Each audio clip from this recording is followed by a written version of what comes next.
Shalom sahabat Kalimatulu dimanapun berada. Apa kabar sahabat Kalimatulu semua? Saya berharap sahabat semua ada dalam keadaan sehat dan selalu di dalam pertolongan Tuhan kita Yesus Kristus. Terus dukung perkembangan channel ini dengan cara like, komen, dan subscribe.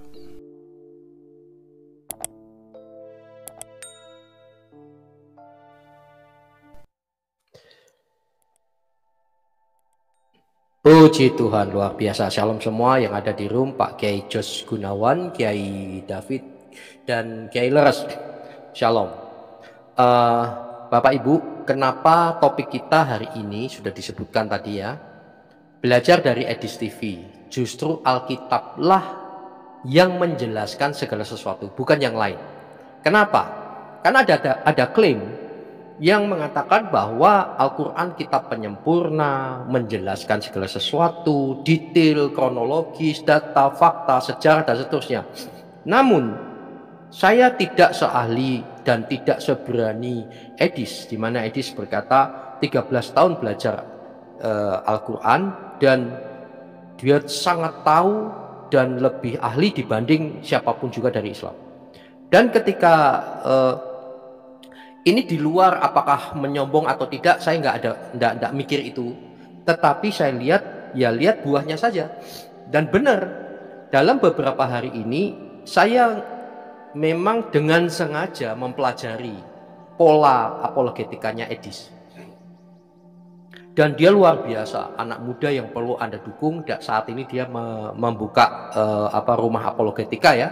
Anda yang berkelebihan, bantu dia, nggak apa-apa, bagus. Dia berani mengatakan begitu. Saya lebih tahu, saya ahli dan lain sebagainya. Intinya seperti itu. Dan siapapun juga, Muslim sampai Ustadz pun, semua keteteran menghadapi. Ini bukan soal debat, bukan. Tetapi ternyata prinsipnya sama dengan saya. Saya tadi malam nelpon, loh Pak, ini sama dengan maksud saya, maksud Ikim juga. Ya, jadi kalian kalau yakin bahwa kitab sucimu itu menjelaskan segala sesuatu, ya buktikan. Setuju nggak Pak David? Maka dari itu, ya mantap ya, SOP di IKIM sekarang, ente masuk jangan bahas Alkitab lagi, kan sudah kau muntahkan palsu lah, ciptaan Paulus lah. Otakmu tuh Alkitab itu palsu, kenapa kau tanya-tanya lagi? Ya goblok nggak?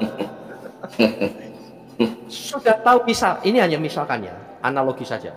Seorang copet jelas-jelas copet ketangkap di polisi. Loh, kamu nggak usah selidiki lagi, gitu loh. Nggak usah selidiki lagi. Itu kan bodoh, buang-buang waktu. Nah sekarang kalau kitab sucimu menjelaskan segala sesuatu, terutama menyempurnakan katanya. Nah, buktikan. Masuk, saya selalu ngomong, tolong mu'alafkan saya dan kami. Satu pun tidak ada yang masuk. Pertama, di tempat saya nggak main TikTok, tapi di YouTube. Kenapa nggak masuk? Satu, kalian tidak percaya diri dengan kitab sucimu sendiri. Jadi Zuma itu penipu, klasteri, mengatakan saya mau mendebat, mau membantai kalian karena kalian tidak percaya diri. Kalau tidak, kalian menuduh saya tidak percaya diri, kenapa kau mengais-ngais Alkitab yang kau katakan palsu? Itu kan bodoh sekali. Tetapi kalau kalian memang kitab suci yang menyempurnakan, menjelaskan segala sesuatu, kenapa tidak berani ditanya? Nah, di Edis TV itu luar biasa, dan akhirnya saya mendapatkan kartu truf yang telak. Sampai sekarang belum ada yang bisa menjawab. Saya rasa juga tidak harus Edis TV. Anda sekalian pegang ini, saya jamin mereka kelimpungan mutar sana mutar sini. Namanya kitab suci. Coba perhatikan saudara, kitab suci ya. Ini kitab suci, oke? Kitab suci itu kitabnya Tuhan, turun dari Tuhan. Tapi tidak ada yang gedebuk dari langit, itu nggak ada. Jadi jangan bohong. Wah, turun dari surga. Waktu kecil saya itu pikirnya gitu, turun di debuk gitu. Ternyata enggak. Tapi yang sangat logis itu Alkitab. Kitab Alkitab mengatakan kitab suci yang diilhamkan. Luar biasa nggak saudara? Yang diilhamkan oleh Roh Kudus. Jadi kalau Alkitab tuh begini loh kronologinya. Itu tulisan manusia. Iya, kenapa? Masalah buat lo. Tapi ceritanya gini, Tuhan mengilhamkan kepada nabi, murid dan lain sebagainya, lalu menuliskannya. Jadi ini ilham Roh Kudus betul dari Tuhan langsung.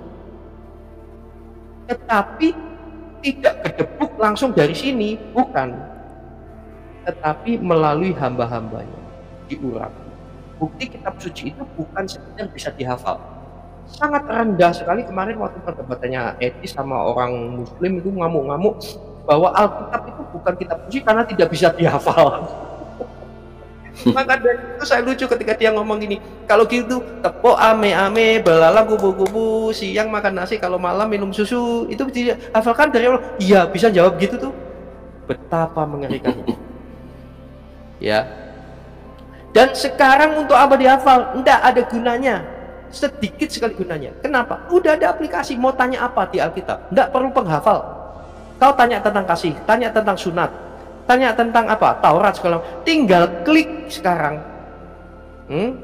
Jempol Anda itu loh. Betul nggak Pak? Ya. Jempol Anda ini pengetahuan seluruh dunia loh. Nah, ngapain dihafal? Masuk polisi mesti dia ada jalur hafal kitab suci. Ngejar maling itu tidak dengan membaca kitab suci Pak, tapi fisik yang kuat. Nah, kembali lagi di Edis TV luar biasa. Akhirnya polanya itu sama dengan pemikiran saya. Jangan bahas Alkitab lagi. Kalau kau bahas lagi, kau saya sebut sebagai anjing yang makan muntahannya, dan kau adalah babi yang kembali ke kubangannya. Saya tidak memaki 2 Petrus 2 ayat 22 andalan. Dari Amsal juga mengatakan gitu. Nggak usah bahas-bahas itu lagi. Maka dari itu masuk, buktikan. Dan ternyata ketika saya mempelajari dalam beberapa hari, saya udah kenal Edi selama beberapa tahun yang lalu, bahkan WA-WA-an dengan beliau ya. Ini cerdas. Dan sekarang hari ini saya simpulkan, mari belajar dari Edis. Justru kesimpulan saya, justru Alkitablah yang menjelaskan segala sesuatu, bukan yang lain. Kalau kamu berani mengatakan kitab sucimu menjelaskan segala sesuatu, itu sama, sekali lagi Edis polanya sama dengan saya. Kalau menjelaskan segala sesuatu, jelaskan apa arti sunat. Oh, supaya sehat, mana dalil? Telak di mereka Pak, dalil. Sekali lagi saya bilang, kitab suci adalah kitabnya Tuhan. Nggak muncul. Ya, kitab suci. Sekali lagi, kitab suci datang dari Tuhan. Betul? Dan kitab suci ini harus tertinggi, nomor 1. Dan kitab suci harus bisa menjelaskan dirinya sendiri. Setuju nggak Pak? Setuju. Kitab suci itu harus menjelaskan dirinya sendiri. Nah, kalau Alkitab bedanya, ya. Ini Shalom Pak Yasin. Ini Alkitab, oke. Ini Al-Quran. Memang saat ini saya tausiah apologetika saudara ya. Al-Quran. Tahu nggak Alkitab? Kalau Alkitab, kau tanya apa, maka dia akan menjawab dirinya sendiri. Tanya apa? Dia menjawab dirinya sendiri. Tapi kalau saudara tanya Al-Quran, semua saya belajar dari Edis TV, dan bukan hanya dia saja, dengan yang lain-lain ketika ditanya sesuatu, sunat misalkan. Oh, ini tafsir ini, hadis ini di luar Al-Quran. Nah, sekarang yang kitab suci yang mana? Oh, kamu mesti ngerti apa? Loh, kitab suci yang benar kalau dari Tuhan, dia harus menjawab dirinya sendiri. Ini menyempurnakan katanya, menjelaskan. Saya nggak mau kutip Qurannya, ada Pak, bahwa menjelaskan segala sesuatu. Oke, pertanyaan berikut, sunat aja belepotan Pak. Menyerang kita tentang sunat gampang, saudara. Chat GPT, Google, sunat dalam perspektif Alkitab atau Kristen, dia akan jawab Pak. Ya, sampai budayanya Yesus. Tapi ketika engkau tanya di sini, di luar dia Pak jawabannya. Kesinilah, kesanalah, kesana. Betul atau betul? Itu pun beda-beda. Lalu berikut tanya tentang Isa. Semua mengatakan oh tidak disalib. Iya, sopo? Saksinya siapa? Muter-muter nanti. Oh tafsir sana, tafsir sini, tafsir sini. Kalau kitab suci itu dari Tuhan, maka dia akan menjelaskan diri sendiri. Nah, saya heran, makanya saya sulit untuk percaya untuk dapat hidayah di sana. Heran saya bahwa Al-Quran tidak bisa membatalkan hadis, hadis bisa membatalkan Al-Quran. Jadi ini bukan kitab suci kalau seperti itu. Ya, kembali. Mari belajar. Sekarang oke. Saudara cek aja di Edis TV ya. Luar biasa. Akhirnya saya sekarang semakin pede bahwa Alkitablah firman Tuhan. Ada amin saudara-saudara? Amin. Alkitablah firman Tuhan. Amin. Amin. Karena dia menjawab dirinya sendiri. Dan untuk menjawab itu Pak, kalian yang mengatakan cari pendeta yang bisa hafal, deso.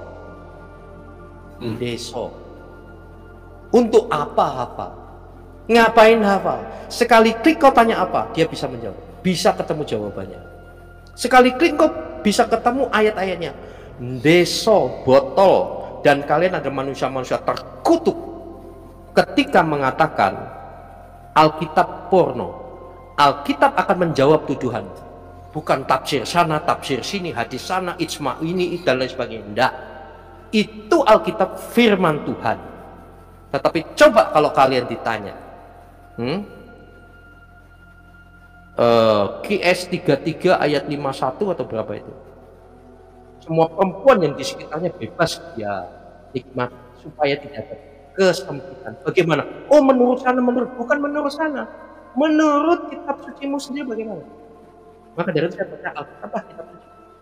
Dan yang mengatakan, kalau kamu mengatakan bahwa tempatmu itu menjelaskan segala sesuatu, itu hanya klaim.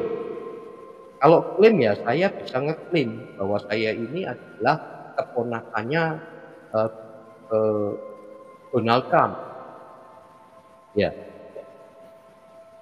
Ya. Saudara, Alkitab menjelaskan segala sesuatu. Alkitab bisa menjelaskan dirinya sendiri. Dan ya ini sudah tak lewatin aja. Ini nggak ada yang bisa menjawab. Bicara tentang kronologis dan lain sebagainya, ini nggak ada yang bisa menjawab Pak sampai sekarang. Ini kan sering saya tampilkan. Silakan di screenshot. Saya nggak ada waktu untuk jelaskan ini. Alkitab secara data, fakta dan sejarah menjelaskan segala sesuatu. Tidak ada yang bisa membantah ini, kecuali menipu lagi. Nah, eksposisi 2 Timotius 3 ayat 16-17. Segala tulisan yang diilhamkan Allah. Kitab suci yang benar adalah ilham Allah. Kalau saya ngomong Allah bukan SWT ya saudara, itu beda. Oke, ilham Tuhan. Segala Alkitab suci yang benar itu ilhamnya ilham Tuhan. Bukan dongeng. Dan saya bisa membuktikan bahwa yang mengatakan menjelaskan segala sesuatu, menyempurnakan itu ternyata banyak dongeng. Setuju? Dan itu terbukti. Bermanfaat untuk mengajar, menyatakan kesalahan, untuk memperbaiki kelakuan, dan untuk mendidik dalam kebenaran. Mari kita ekspos. Kita ekspos. Segala tulisan yang diilhamkan Allah, segala tulisan. Rapi. Ini mengacu pada kitab suci, Alkitab, Perjanjian Lama dan Perjanjian Rasuli, Perjanjian Baru. Diilhamkan itu theopneustos. Itu secara harfiah dihembuskan. Artinya menunjukkan bahwa Alkitab berasal dari Allah, bukan sekedar karya manusia yang opelimos, berguna dan memberi keuntungan rohani. Ingat ya, ini Alkitab kok bisa menjadi buku ini tulisan manusia? Iya, tulisan manusia. Karangan bukan ngarang-ngarang, itu ejaan lama. Maksudnya tulisan, laporan. Tapi nababan itu ya maklum. Binatang aja diklaim Islam, ya toh.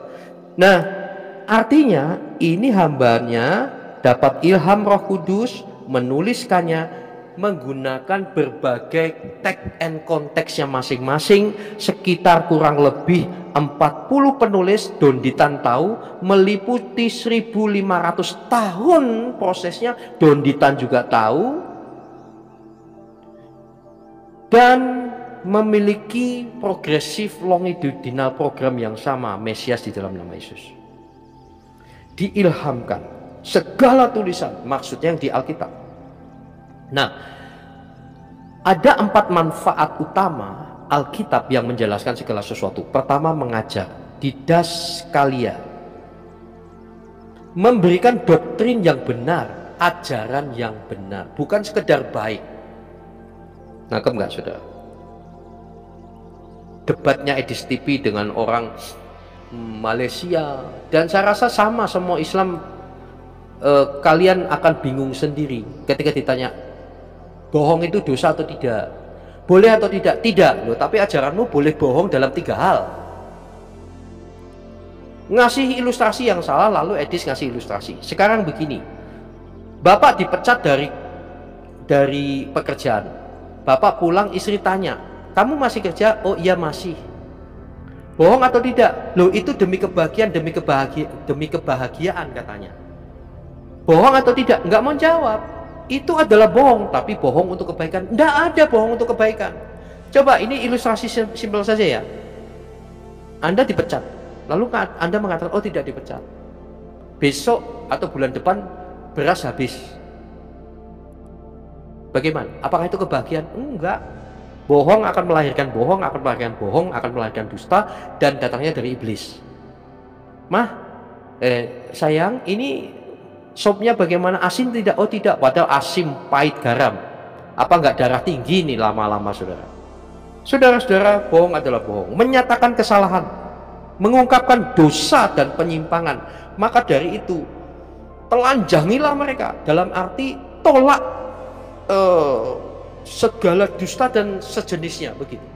Maka dari itu apologetik itu penting. Dan pendeta-pendeta Anda gembala-gembala yang nggak ngerti, Anda berdoa, dukung doa saja. Dan Anda gereja-gereja yang the have, yang berkelebihan, kaca saja sampai 200 juta Pak, untuk kaca saja Pak. Tetapi kalian untuk misi selalu bilang, oh untuk intern, mari terbuka sesuai dengan ketergerakan hati. Amin ya saudara. Ungkapkan dosa, jawab mereka, bukan debat mereka. Ada yang terpanggil debat, saya sekarang sudah semakin santai. Oh iya, masing-masing panggilannya biar aja, mau ribut mau apa, ya supaya orang tahu bahwa mereka pembohong. Banyak cara, biarlah Tuhan memakai sesuai caranya. Memperbaiki kelakuan, ya, memperbaiki kelakuan, epanortosis, mengoreksi hidup yang menyimpang, mendidik dalam kebenaran, membimbing dalam hidup yang kudus, yang benar, gitu loh. Menjelaskan sesuatu, kenapa saya mu'alaf? Ya karena mengajarkan kebersihan, cuci tangan begini. Kalau engkau ada hikmat Tuhannya gitu, tidak perlu diajak ke WC maju pakai tangan kanan, kaki kiri dulu atau kanan dulu. Ya udah dua-dua kayak vampir Mandarin. Bahkan kapan hari saya lihat di TikTok, ibu-ibu ngajarkan dalam pengajian mandi itu harus siram kanan dulu baru ke sini. Apa faedahnya? Mandi kalau masih diajarin langsung dari Allahnya, dari Tuhannya itu loh. Kasihan deh. Nah gitu-gitu kan otak untuk apa? Mengajarkan kebersihan. Ya kalau gitu ikuti ya sunahmu. Cebok pakai 3 batu. Bersih atau tidak? Saya kaget dengar dari Pak Abu Subi, ada dijual Pak batu cebok, ya, batu untuk cebok, ada nggak? Cebok.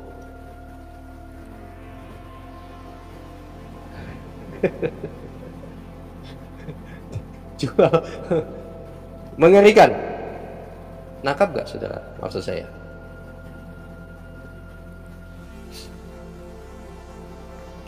Sebentar, saya kurang sehat. Sekali lagi, saudara, membimbing dalam hidup yang kudus, hidup yang bersih. Tujuannya apa saudara? Dengan demikian tiap-tiap manusia kepunyaan Allah diperlengkapi untuk setiap perbuatan baik. Manusia kepunyaan Allah itu anthropos toteo, orang percaya yang hidup sesuai dengan kehendak Tuhan. Maka dari itu kalau menjelaskan sesuatu, segala sesuatu ditanya, harusnya bisa menjawab dengan kitab sucinya gitu loh. Sesuai kehendak Tuhan atau tidak? Ditanya apa, jawabnya menurut sana, jangan menurut saya sana. Yang benar tuh kitab suci menjawab kitab sucinya gitu loh. Baru itu kitab sucinya dari Tuhan. Diperlengkapi supaya Anda diperlengkapi semuanya itu ya, dari eksposisi manfaat firman tadi dan setiap perbuatan baik, jadi menjadi alat bagi Tuhan dalam pelaksanaan amanat agungnya. Ada amin Bapak Ibu. Jadi poin khotbah kita hari ini adalah Alkitab itu menjelaskan kebenaran, bukanlah kebenaran kalau dihadapi, diselesaikan dan dijalankan dengan tidak benar. Bukanlah kebenaran jika dihadapi, dijalankan dengan cara tidak benar. Mana ada bohong untuk kebaikan? Terus ada ilustrasi, loh kalau ini tisu 1.000 lalu saya bilang ke Edis saya jual 2.000. Loh namanya bisnis itu cari untung. Itu bukan menipu. Menipu kalau begini, Pak Heri, saya jualan baju, Pak Heri berapa ini? 300.000 Pak. Wah mahal sekali, boleh nggak 250? Oh jangan Pak, modalnya aja nggak cukup, padahal modalnya cuma 150. Itu baru bohong. Pada suatu hari saya beli di tempat baju gitu ya, saya berapa ya kayak gitu, langsung tak ilustrasi 300, boleh nggak 250? Maaf Pak, modalnya aja nggak nyampe. Jangan bohong. Saya betul Pak. Oh yakin, apa ya istilah Arab itu, betul Pak, jangan bohong, bilang saja untungmu kurang. Oh iya, oh Bapak bisa aja. Iya, saya kan tahu kira-kira modalmu. Jadi tidak harus bohong. Alkitab itu standar utama dalam mengajarkan doktrin yang benar. Semua jawaban tentang penciptaan, dosa, keselamatan, kehidupan kekal ada di dalam Alkitab.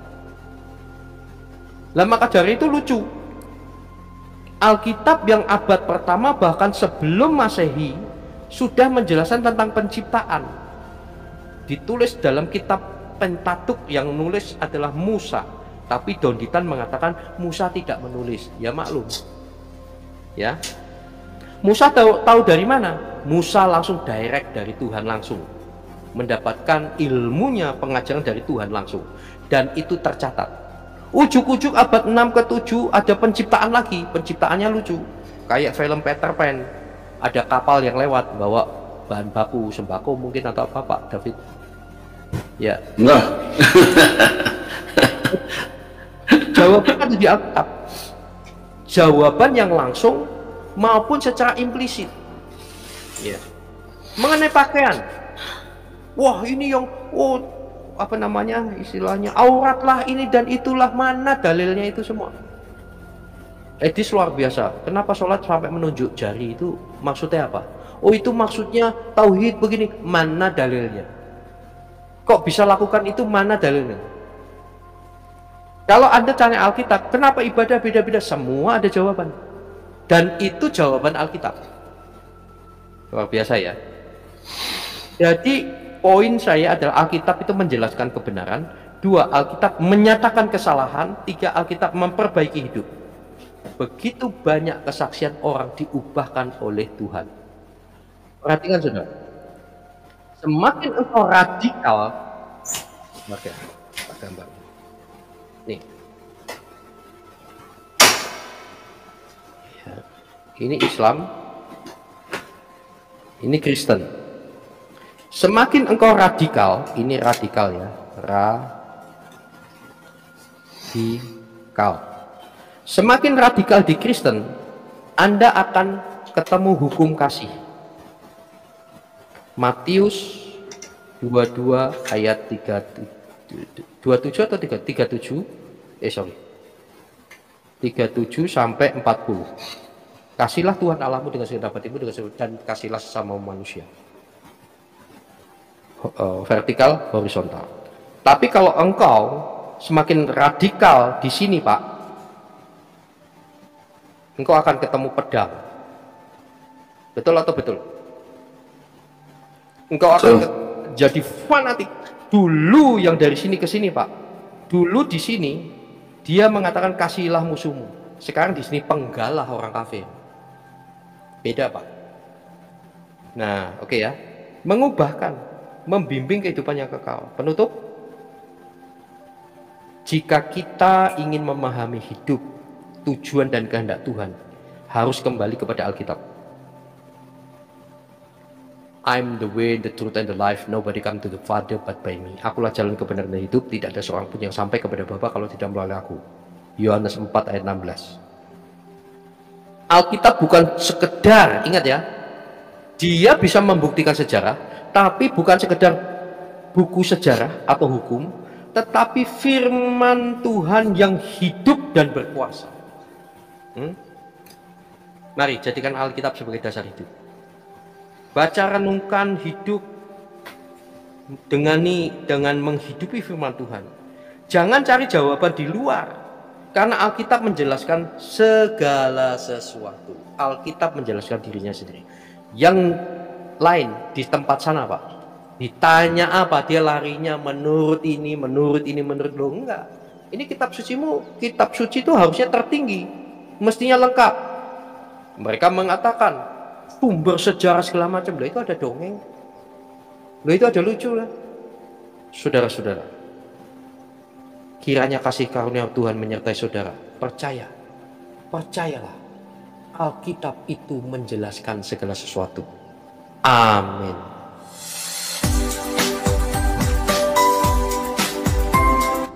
Kok ini yang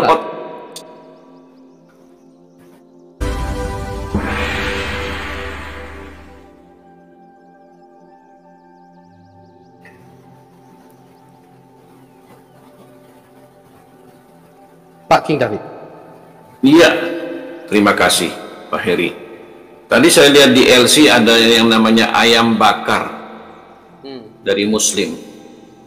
Coba kalau berani masuk di room dong, debat sama saya atau diskusi sama saya.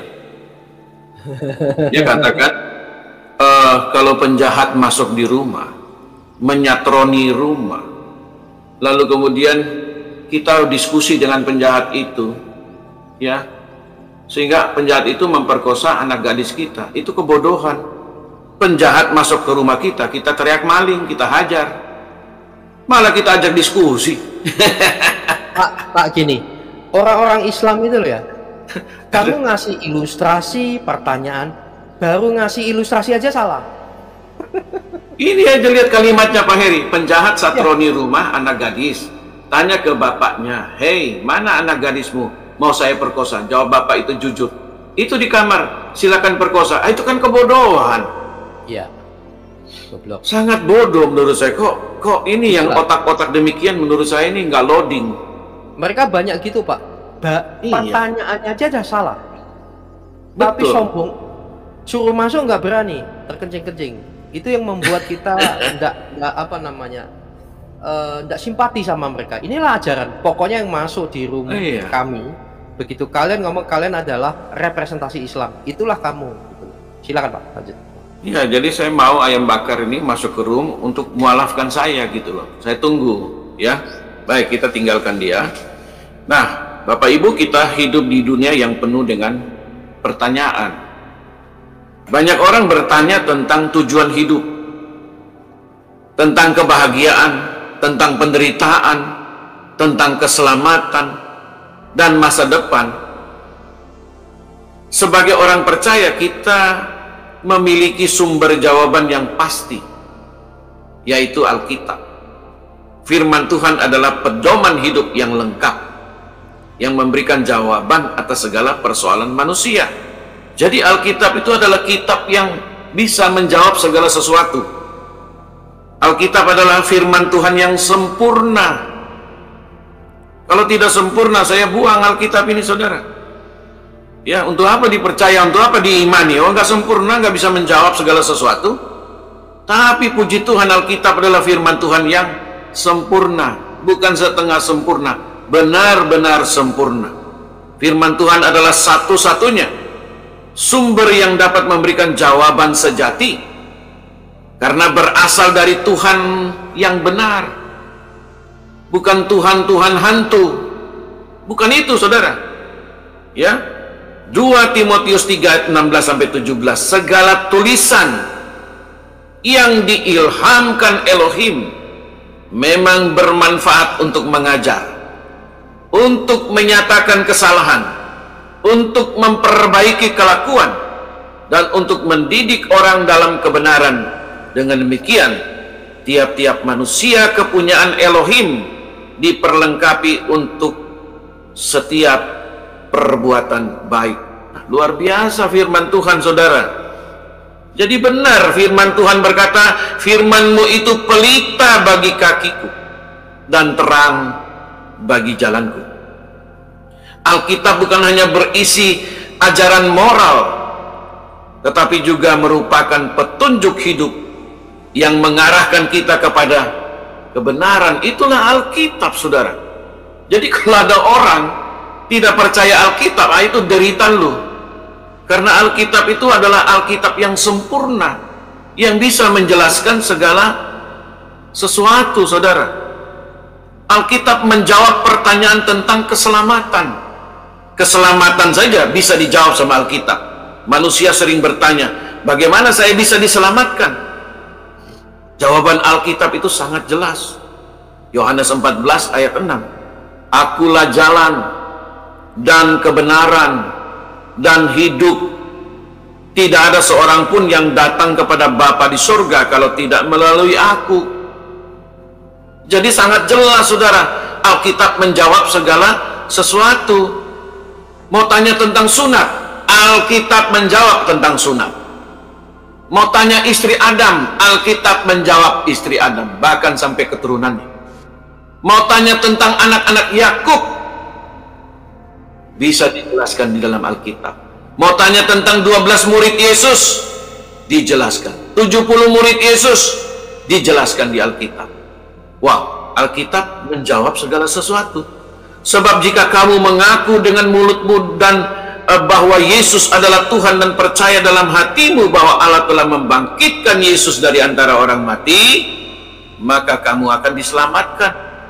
Jadi Alkitab itu menjawab pertanyaan tentang keselamatan, karena keselamatan hanya ada di dalam Yesus, bukan di dalam Muhammad, ya, bukan dalam perbuatan baik saja atau usaha manusia.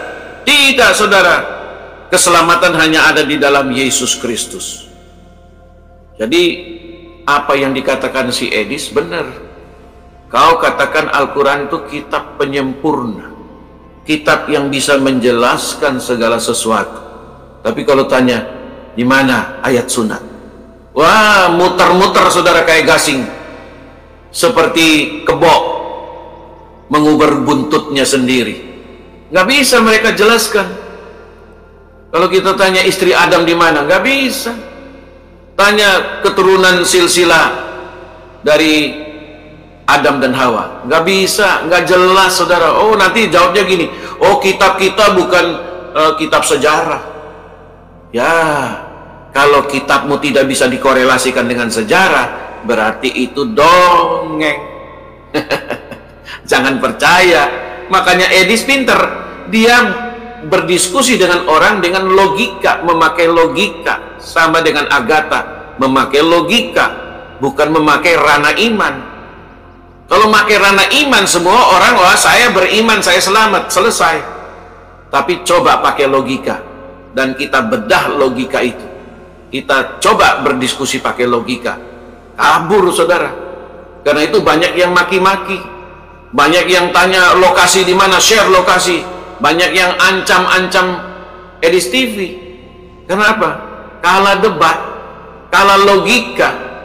Karena itu si Munsir Situmorang, seorang ustadz bilang, ya, kalian cinta bahasa Arab, kalian suka berbahasa Arab, kalian suka mengaji berbahasa Arab, tapi kalau ditanya artinya kalian tidak tahu. Sama dengan keledai di Indonesia. Yang ngomong dia loh, bukan saya.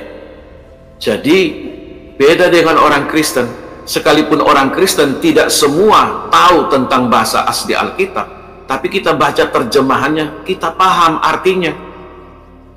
Buat apa saudara? Saudara tahu bahasa aslinya tapi tidak tahu artinya. Waktu saya pergi ke Cina, saudara, Pak Heri bekalit saya dengan teknologi, ya, pakai itu terjemahan handphone pakai jempol. Begitu saya lihat bahasa Cina yang kayak cakar ayam itu, saya kan gak ngerti makanan apa ini. Lalu saya pakai terjemahan, saya foto, cekrek, langsung ini nama sayur ini. Ada ukurannya, ada ukuran small, medium, large. Ada ukurannya, saudara. Dan harganya muncul. Jadi teknologi itu luar biasa, ciptaan kafir. Nah, nggak bisa kita dibodohi. Ya, Pak, Bapak setuju ya? Yang bangga-banggakan, yang mengatakan bahwa kalau tidak bisa dihafal maka itu bukan kitab suci, itu ndeso, kampungan. Menurut Bapak. Oh iya, itu ndeso itu. Ya, untuk apa hafal? Tapi nggak tahu artinya. Nah, coba saya nggak. Iya, di Alkitab kami nggak perlu penghafal karena coba kata dihafalkan cuma seluruh Alkitab cuma satu. Itu pun teguran, ibadah mereka buatan manusia yang dihafalkan di Perjanjian Lama. Ditegur, cuma mulut tok. Kalau kami nggak hafal, kamu tanya apa? Tinggal klik, ketemu. Nggak perlu kita cari penghafal. Dan saya nggak perlu menghafal. Saya tidak harus belajar bahasa Ibrani Yunani atau Arab Ibrani Yunani yang jauh lebih rumit. Nggak perlu. Sekarang klik pasti ketemu akar katanya. Silakan, Pak. Ya, jadi luar biasa ya. Kalau kita bicara iman Kristen, kita bicara Alkitab, apalagi orang seberang RT 6 selalu bilang kan, si Juma itu ya. Saya punya anjing di rumah, saudara, namanya Juma. Bahkan kura-kura. Ada kura-kura juga namanya Zuma. Kura-kura Zuma namanya. Jadi saudara, dia berkata begini, orang Kristen mencuri kitab orang Yahudi. Nah ini kan goblok, saudara. Kenapa? Karena penulis Alkitab itu adalah orang Yahudi. Dari kitab Kejadian sampai Wahyu, 66 kitab yang tulis semua orang Yahudi. Dan itu sambung menyambung, bicara tentang kurban keselamatan. Itu semua yang tulis orang Yahudi. Dan di Perjanjian Baru, kurban keselamatan itu adalah Yesus Kristus. Sambung menyambung, saudara. Enggak loncat-loncat. Nah, itulah sebuah kebodohan ketika mereka mengklaim bahwa orang Kristen mencuri kitab orang Yahudi. Nah, Rabi Yakub yang ada di Manado, orang apa nama itu, Israel. Dia punya sinagog di Manado. Dia bilang, kita berbagi kitab suci dengan orang Kristen. Ini mah sendiri si Juma ini bilang orang Kristen mencuri kitab orang Yahudi. Orang Kristen menempelkan kitab Taurat dengan kitab Yahudi. Loh, semua itu ada dasarnya, ada sambung menyambung. Kita tidak sebodoh Anda, satpam. Ini kan satpam, otak satpam kan kita tahu. Sepintar apa, secerdas apa satpam itu. Ya, jadi karena ketidaktahuanmu itu, lalu kau berkoar-koar, itulah kebodohan. Kalau orang cerdas, dia bertanya baik-baik, kenapa ya Alkitab ini dari Perjanjian Lama kitab orang Yahudi, kau nempel dengan kitab Perjanjian Baru? Lah, Perjanjian Baru kitab orang Yahudi juga, bro. Yesus orang Yahudi, murid-murid Yesus orang Yahudi, bukan orang Arab. Ya, jadi jangan karang gitu loh. Kita harus cerdas, kita teliti, kecuali yang tulis kitab orang Yahudi itu yang Perjanjian Baru orang Yunani, itu salah. Saya buang Alkitab itu. Tapi yang tulis itu orang Ibrani, orang Yahudi.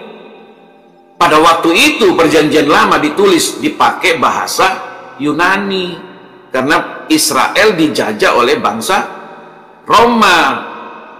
Nah, bahasa Yunani pada saat itu memang bahasa internasional, bahasa yang dipakai untuk urusan-urusan penting. Tetapi Yesus sehari-hari berbahasa Aramaik. Ya, Yesus bisa Aramaik, Yesus bisa bahasa seluruh bahasa dunia ini, Yesus bisa, dia yang ciptakan itu bahasa, saudara. Mari kita simak apa yang diungkapkan oleh profesor dan cendekiawan muslim yang satu ini. Kita kutip dari liputan 6, teman-teman. Quraisy Shihab mengatakan, tolong jangan pilih ustadz yang suka memaki. Kiai Haji Quraisy Shihab ibaratkan begini. Nah, teman-teman, ternyata ada juga ustadz-ustadz yang suka memaki-maki, teman-teman.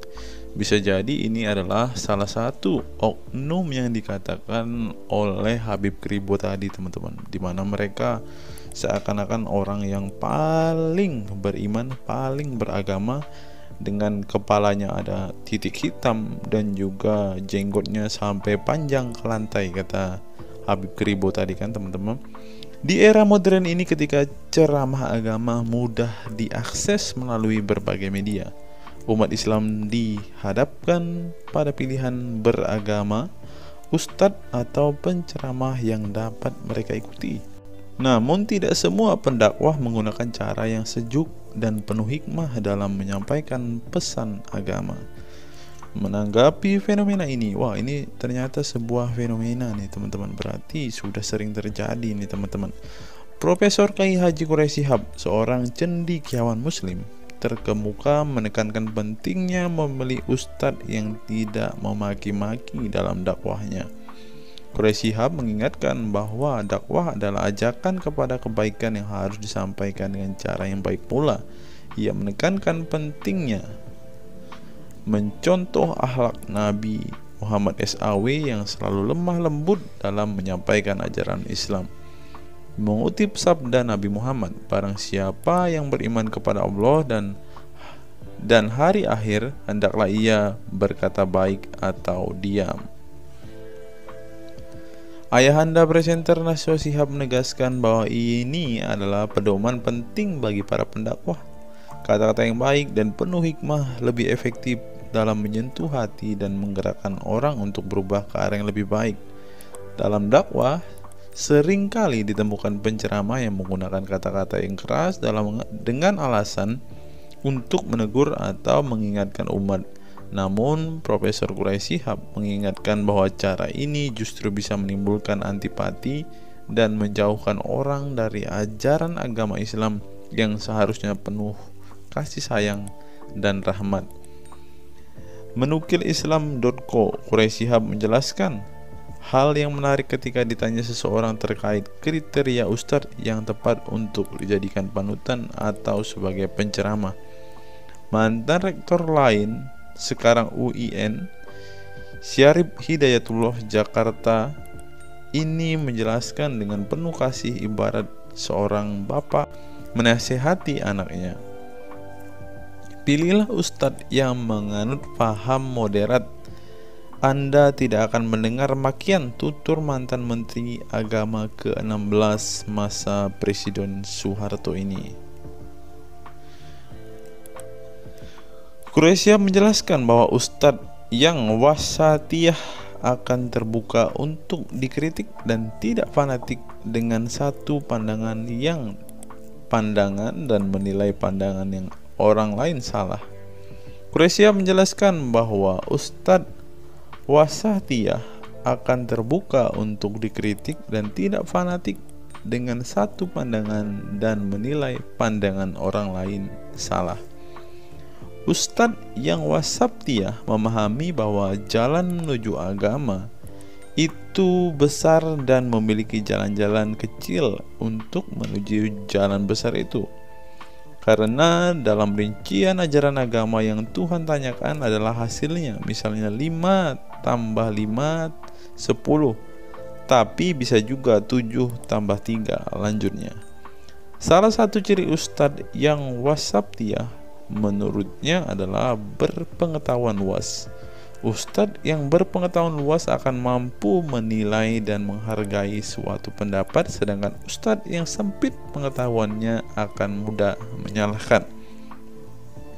Semakin luas pengetahuan seseorang, semakin besar toleransinya. Semakin sempit, semakin bodoh tandasnya. Nah, teman-teman muslim, silahkan kalian mau milih ustadz yang modelnya seperti ini. Karena ustadz yang berilmu itu seperti yang dikatakan oleh Bapak Quraisy Shihab ini, bahwa mereka pasti adalah orang yang sangat toleransi. Tetapi jika ustadzmu kamu dapati tidak bisa bertoleransi atau orang yang intoleran, maka mereka bisa dikatakan ustadz yang BODOH, kata Quraisy Shihab. Nah, pertanyaannya adalah, apakah Zuma termasuk standar ustadz yang baik atau ustadz yang toleran? Mari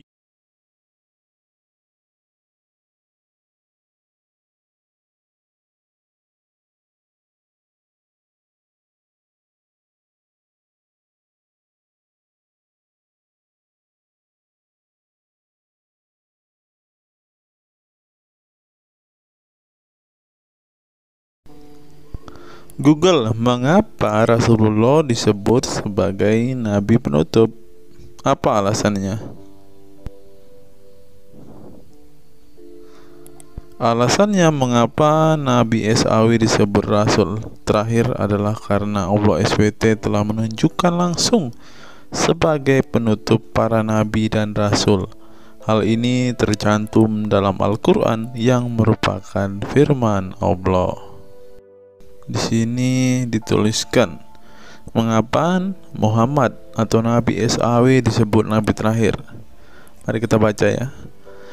Katamul Anbiya merupakan salah satu julukan Nabi Muhammad yang berarti penutup para nabi, sesuai dengan firman Allah SAW dalam surat Al-Ashab ayat 40 yang berbunyi, artinya Muhammad itu sekali-sekali bukanlah bapak dari seorang laki-laki di antara kamu, tetapi dia adalah Rasul Allah dan penutup nabi-nabi, dan adalah Allah Maha mengetahui segala sesuatu. Nabi Muhammad SAW merupakan nabi terakhir yang Allah utus untuk menyempurnakan agama-agama sebelumnya. Al-Quran merupakan kitab Allah yang menyempurnakan kitab-kitab sebelumnya, sehingga tidak perlu ada kitab lain karena Al-Quran merupakan kitab Allah yang menyempurnakan kitab-kitab sebelumnya, sehingga tidak perlu ada kitab lain karena Al-Quran sebagai kitab terakhir. Maka dapat diartikan bahwa tidak ada lagi nabi setelah Nabi Muhammad SAW. Nabi Muhammad SAW sebagai nabi terakhir juga didukung dengan dalil lainnya, yaitu surat Al-Sab 61 ayat 6. Dan ingatlah ketika Isa bin Maryam berkata, "Hai Bani Israel, sesungguhnya aku adalah utusan Allah kepadamu, membenarkan kitab sebelumku, yaitu Taurat, yang memberikan kabar gembira dengan datangnya seorang Rasul yang akan datang sesudahku, yang namanya Ahmad dalam tanda kurung Muhammad." Menurut Syekh Al-Zairi dalam kitab Al-Jawahir dan Al-Qalamiyah, alasan kenapa Nabi Muhammad SAW dijadikan nabi terakhir adalah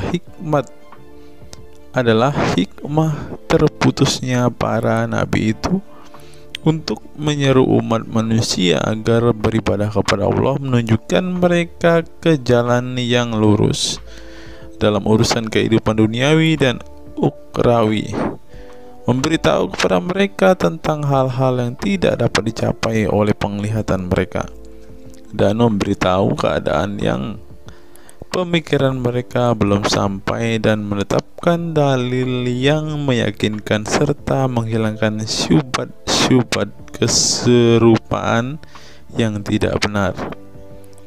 Adapun hubungan dakwah Nabi Muhammad SAW dengan nabi-nabi terdahulu ialah terbangun atas dasar sebagai penguat dan penyempurna dakwah nabi-nabi sebelumnya. Oleh karena itu, semua para nabi selalu dibangun atas dasar dua pondasi utama, yaitu akidah, syariat, dan akhlak. Dari segi kaidah, dari segi akidah, semua ajaran yang dibawa oleh para nabi, mulai dari Nabi Adam alaihissalam sampai Muhammad sallallahu alaihi wasallam, adalah sama. Tidak ada beda antara nabi satu dengan nabi yang lainnya. Semuanya mengajarkan keimanan terhadap keesaan Allah SWT, yaitu dengan membersihkan dari segala sifat yang tidak layak baginya, dan mengimani adanya hari kiamat serta adanya surga dan neraka.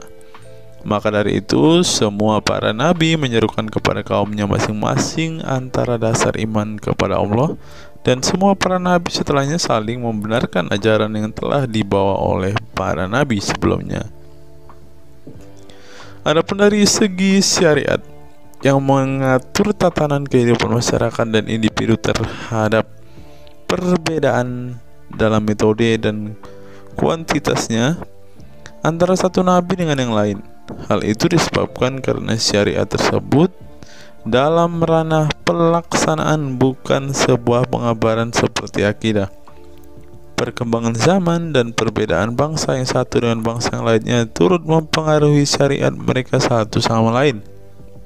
Diutusnya satu nabi itu adalah khusus untuk umatnya pada waktu itu, bukan umum untuk semua manusia. Sebuah hukum syariat terbatas dalam ruang lingkup yang sempit sesuai dengan umatnya pada waktu itu secara khusus. Nah, dari bagian pertama ini kita mengetahui teman-teman mengapa Rasulullah ini dikatakan sebagai nabi penutup, karena Rasulullah juga mengajarkan kepada keesaan Allah, teman-teman. Nah, seperti yang terus di sini, semuanya mengajarkan keimanan terhadap keesaan Allah SWT, yaitu dengan membersihkan dari sifat segala yang tidak layak baginya dan mengimani adanya hari kiamat dan adanya surga dan neraka. Salah satu alasan mengapa Rasulullah disebut sebagai nabi penutup adalah ini, teman-teman. Mari kita lihat fakta berikutnya. Menurut kumparan, teman-teman, alasan mengapa Rasulullah SAW disebut nabi terakhir, teman-teman, mari kita simak ya. Saya berharap teman-teman tidak bosan mendengar setiap fakta-fakta yang kita bukakan ini, karena dengan melihat fakta-fakta ini setidaknya kita belajar, teman-teman, dan dapat memaklumi mengapa sih saudara-saudara muslim kita itu sangat-sangat menjunjung tinggi Rasulullah, teman-teman. Mari kita simak. Nabi Muhammad SAW adalah nabi yang ke-25 dalam Al-Quran. Sebagai umat Islam, kita diwajibkan mempercayai bahwa tidak ada rasul lain setelah kematian Nabi Muhammad SAW. Sebenarnya, mengapa Nabi SAW disebut rasul terakhir?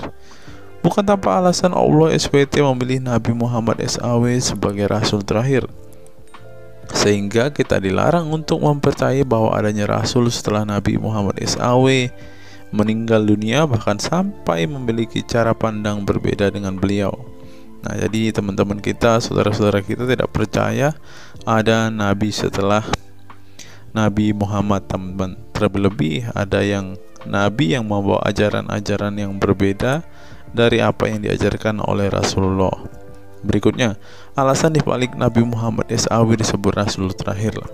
Nabi Muhammad SAW ditunjuk menjadi rasul terakhir Allah SWT dan mendapatkan Al-Quran yang merupakan kitab sempurna dari kitab-kitab sebelumnya. Nah, mereka percaya juga kitab mereka adalah kitab yang paling sempurna, karena kitab-kitab sebelumnya tidak sempurna, maka disempurnakan oleh Al-Quran, teman-teman.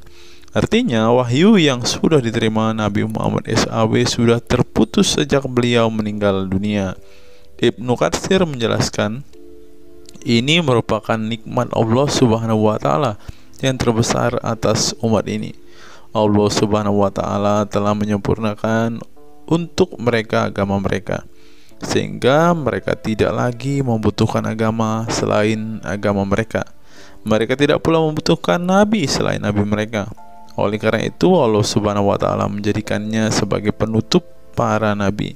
Allah Subhanahu wa Ta'ala mengutus beliau kepada manusia dan kepada jin. Nah, jadi teman-teman, Rasulullah juga bukan hanya dikirim kepada umat muslim, kepada manusia-manusia yang percaya dan memutuskan untuk memeluk agama Islam saat ini, ternyata juga kepada para jin, teman-teman. Allah Subhanahu wa Ta'ala berfirman, artinya Muhammad itu sekali-kali bukanlah bapak dari seorang laki-laki di antara kamu, tetapi dia adalah Rasulullah dan penutup nabi-nabi, dan adalah Allah Maha mengetahui segala sesuatu. Dikutip dari buku situs-situs dalam Al-Quran oleh Syarifuddin Al-Fikri, para ahli bahasa memberikan makna terhadap kata ma dalam surat Al-Ahzab ayat 40 dengan al-istitsaku wal ma'u, yang artinya memastikan dan menolak sesuatu, sehingga Al-Quran menyebutkan bahwa Nabi Muhammad SAW sebagai khatam an-nabiyin, artinya pasti tidak ragu beliau seorang nabi terakhir dan menolak orang mengaku di kemudian hari.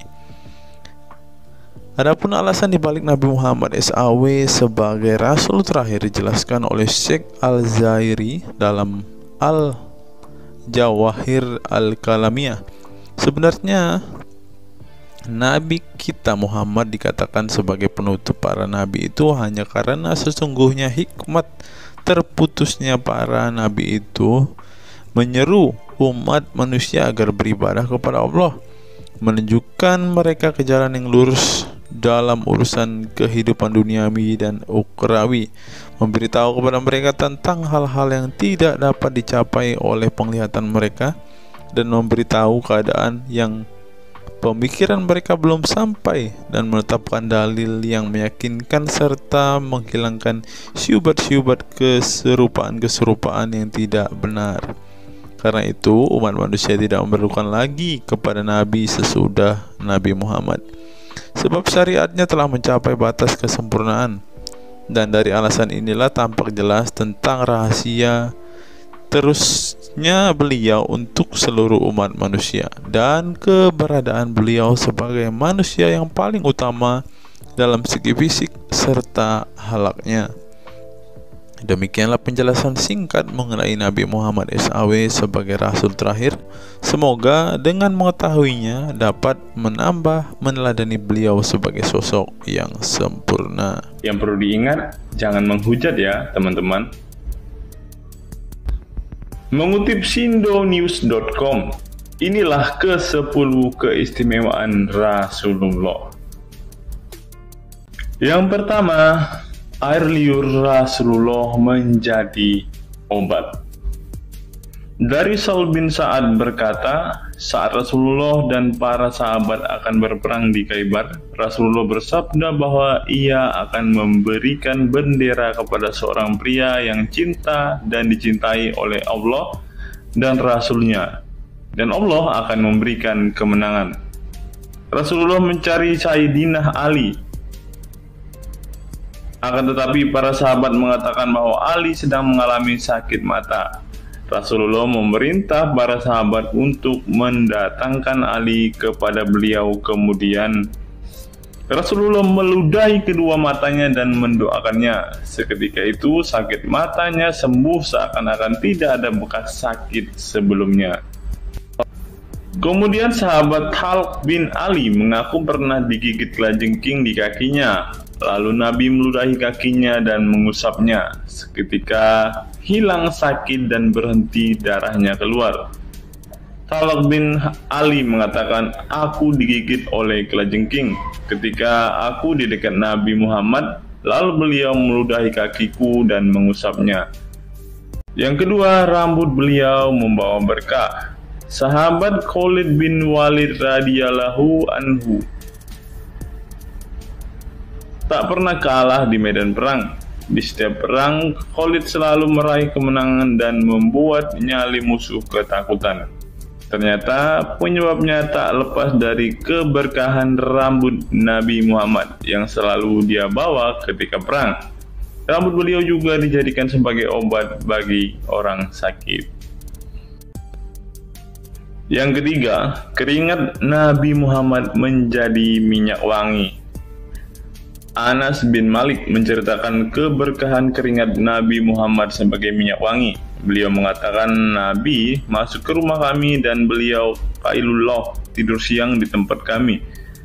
Ketika tidur itu Nabi berkeringat, kemudian ibuku datang membawa botol dan keringat Nabi Muhammad ditampung ke dalam botol itu. Kemudian ketika Nabi bangun dari tidurnya, beliau bertanya kepada ibuku, "Wahai Ummu Sulaim, apa yang sedang engkau perbuat?" Ummu Sulaim mengatakan, "Ini keringatmu wahai Rasulullah, aku jadikan minyak wangi dan ini adalah minyak wangi yang paling wangi." Yang keempat, tidak memiliki bayangan. Asyadid Muhammad bin Alawi Al-Maliki dalam kitabnya Mafahim Yazid Antus Hahaha menyebut di antara kekhususan Nabi Muhammad adalah tidak memiliki bayangan. Karena memang beliau adalah cahaya dan cahaya tidak pernah memiliki bayangan. Nabi tidak memiliki bayangan meskipun ada sinar matahari. Ini didukung oleh doa Nabi yang meminta kepada Allah untuk dijadikan sebagai cahaya. Hal ini disebutkan oleh Imam Muslim dalam hadis yang menjelaskan tentang bacaan Nabi dalam doa sujudnya. Ya Allah, jadikanlah di dalam hatiku cahaya, di pendengaranku cahaya, dalam penglihatanku cahaya, di sebelah kananku cahaya, di sebelah kiriku juga cahaya, di depanku cahaya, dan di belakangku cahaya, serta di atasku cahaya, juga di bawahku cahaya, dan jadikanlah untukku cahaya. Dalam riwayat lain juga disebutkan, jadikanlah aku cahaya. Yang kelima, tidak pernah menguap. Dalam kitab Al-Qashais Al-Kubra, Imam Asyuyuti menyebutkan riwayat Nabi Muhammad yang sepanjang hayat tidak pernah menguap. Ditakris oleh Imam Al-Bukhari dalam kitabnya Al-Tariq dan juga Ibnu Abi Saibah dalam Musannafnya, dan dari Isa Ibnu Sa'ad dari Yazid bin Al-Asham, beliau berkata bahwa Nabi Muhammad tidak pernah menguap sama sekali. Yang keenam, hati beliau tidak pernah tidur. Keistimewaan lainnya adalah kedua mata beliau tertidur, namun tidak demikian dengan hati beliau. Suatu waktu Nabi Muhammad pernah ditanya oleh istrinya Sayyidah Aisyah tentang tidurnya selepas sholat witir. "Wahai Rasulullah, apakah engkau tidur setelah sholat witir?" Beliau menjawab, "Betul Aisyah, sesungguhnya mataku tertidur dan tetapi hatiku tidak pernah tidur." Ini sejalan dengan apa yang disebutkan beliau bahwa para nabi tidaklah tidur kecuali hanya mata mereka saja yang terpejam. Hati mereka tidak pernah tidur dari berzikir kepada Allah Ta'ala. Dan begitu juga para nabi tidur hanya matanya saja, sedangkan hatinya tidak pernah tidur. Yang ketujuh, jubah beliau sembuhkan orang sakit. Asma bintu Abu Bakar radhiyallahu anhu bertaburuk dengan jubah Nabi. Dari Abdullah bin Kaisan berkata, "Diperlihatkan kepadaku sebuah jubah tayalisah dari Kisra dan kerahnya berbahan dibaj. Juga kedua sisinya dijahit dengan dibaj." Asma berkata kepada budaknya, "Wahai Abdullah, jubah ini dahulu ada pada Aisyah hingga ia wafat. Setelah Aisyah wafat, aku pun mengambilnya. Dulu Rasulullah sering memakai jubah ini. Kami pun biasa mencuci jubah ini dengan air untuk menyembuhkan orang yang sakit."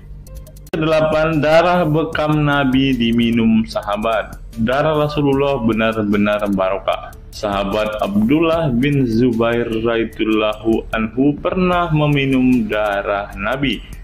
Diceritakan Abdullah datang kepada Rasulullah ketika beliau sedang berbekam. Setelah Rasulullah selesai, maka beliau memberikan darah berbekam itu sambil berkata, "Pergilah dan sembunyikan darah ini dari manusia."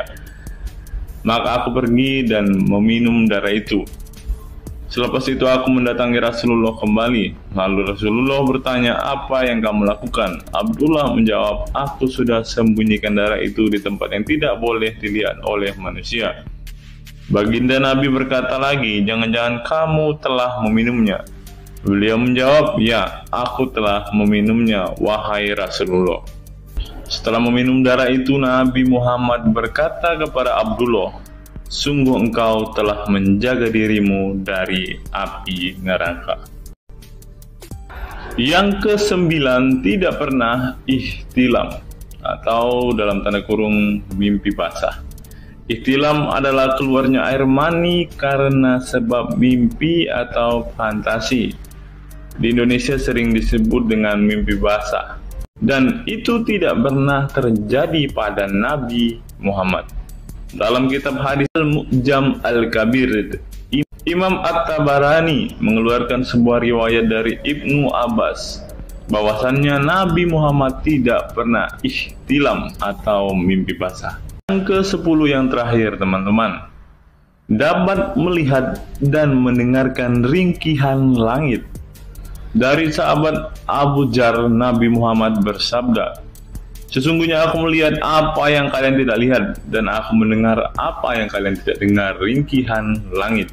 Dan memang pantas langit bersuara ringkih, karena di setiap jarak 4 jari di langit ada malaikat yang menaruh keningnya dan sujud kepada Allah.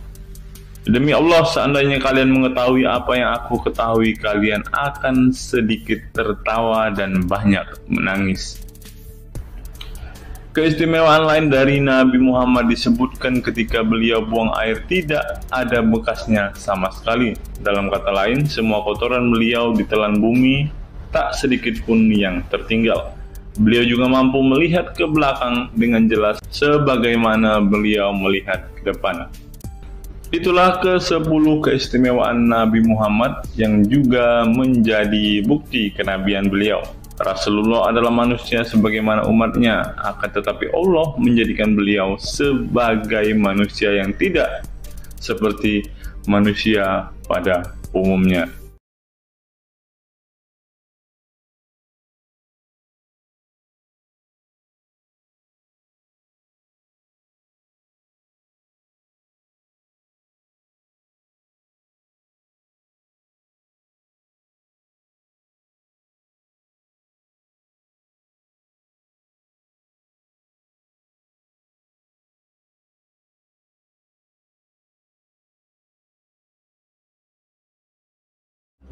Hari ini kita akan menyimak sebuah kisah yang saya kutip dari sebuah artikel yang akan menggemparkan kita semua.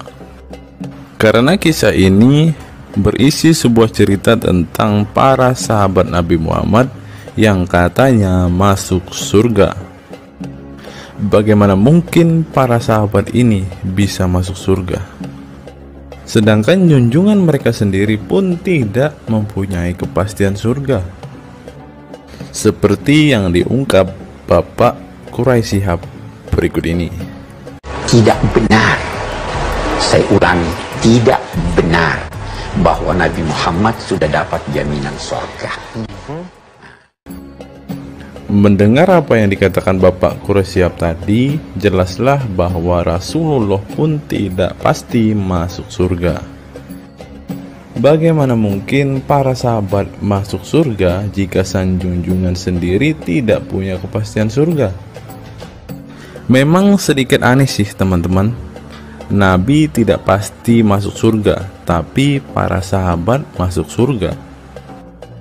Mungkinkah para sahabat lebih baik dari sang Nabi? Untuk itu, mari kita simak kisah para sahabat Nabi berikut ini dan temukan alasan mengapa mereka bisa masuk surga. Kisah sahabat Nabi Muhammad SAW yang dijamin masuk surga oleh Allah SWT. Semua manusia pasti menginginkan masuk surga Allah SWT, namun tidak semua jiwa bisa masuk surga. Ada banyak tantangan dan perjalanan yang sangat panjang yang harus dihadapi umat Islam hingga mendapat kesempatan ala SWT untuk masuk surga. Itu juga belum tentu langsung masuk surga. mungkin harus ke neraka untuk menghapus dosa-dosa terlebih dahulu. Meski demikian, kita bisa belajar dari kisah sahabat Nabi Muhammad SAW yang dijamin masuk surga Allah. Mereka tidak begitu saja mendapat tempat yang keindahannya kekal abadi. Berbagai ujian keimanan dan fisik dalam mengarungi kehidupan mereka di jalan Allah SWT. Siapa sajakah sahabat Nabi SAW yang dijamin masuk surga? Simak selengkapnya dalam ulasan berikut ini.